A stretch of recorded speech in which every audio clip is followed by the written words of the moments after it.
ফুলকপি তো সবাই বেশিরভাগ নিরামিষই খায়। আমি মনে করলাম আজ একটু আদা রসুন দিয়ে করে দেখি কেমন খেতে হয়।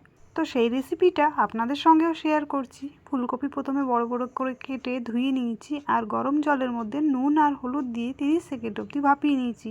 তারপর ঝাঁঝরি থালার মধ্যে ফুলকপিগুলোকে জল ফেলে নিয়ে নিয়েছি আর ঠান্ডা জল ওপর থেকে দিয়ে দিয়েছি, যাতে ফুলকপিগুলো আর বেশি সেদ্ধ না হয়ে যায়। আর আলু এইভাবে ডুমো ডুমো করে কেটে রেখেছিলাম। নুন হলুদ মাখিয়ে আমি তেলের মধ্যে আলু ভেজে নিচ্ছি।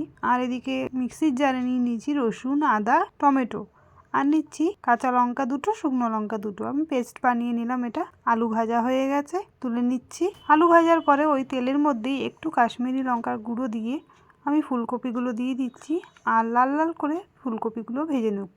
বন্ধুরা, আপনাদের কাছে রিকোয়েস্ট যে ভিডিওটি পুরো দেখবেন, স্কিপ করবেন না। আর আপনি যদি আজ নতুন আমার চ্যানেলটিকে দেখছেন, অবশ্যই চ্যানেলটিকে সাবস্ক্রাইব করে দেবেন। তো ফুলকপি ভাজা হয়ে গেছে আর এদিকে মশলাও রেডি।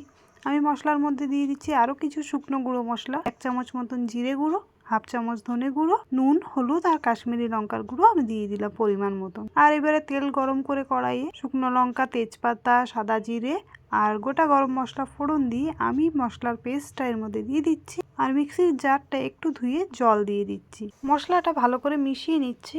তারপর দিচ্ছি 1/2 চামচ মতন চিনি, দিয়ে একটু নাড়াচাড়া করে আমি 1 মিনিটের মধ্যে গ্যাসটা সিম করে ঢেকে দিয়েছি।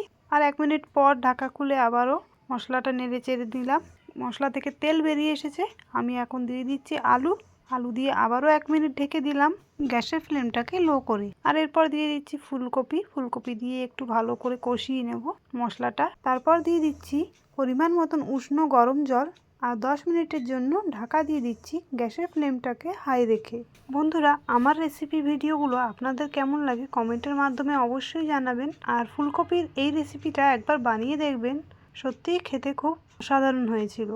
কিছু অন্যরকম, নিরামিষ ফুলকপির থেকে অন্তত ভালো। 10 মিনিট বাদে ঢাকা খুলে দেখে নেব আলু সেদ্ধ হয়েছে কিনা।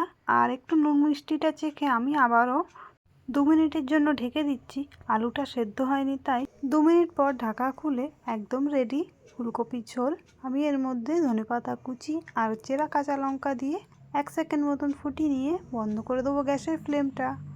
রেডি ফুলকপির অন্যরকম একটা রেসিপি। তো আপনারাও ট্রাই করুন আর কমেন্টের মাধ্যমে আমাকে জানান যে আমার রেসিপি ভিডিওগুলো আপনাদের কেমন লাগছে। আর আজকের রেসিপিটা অবশ্যই জানাবেন আপনাদের কেমন লাগলো।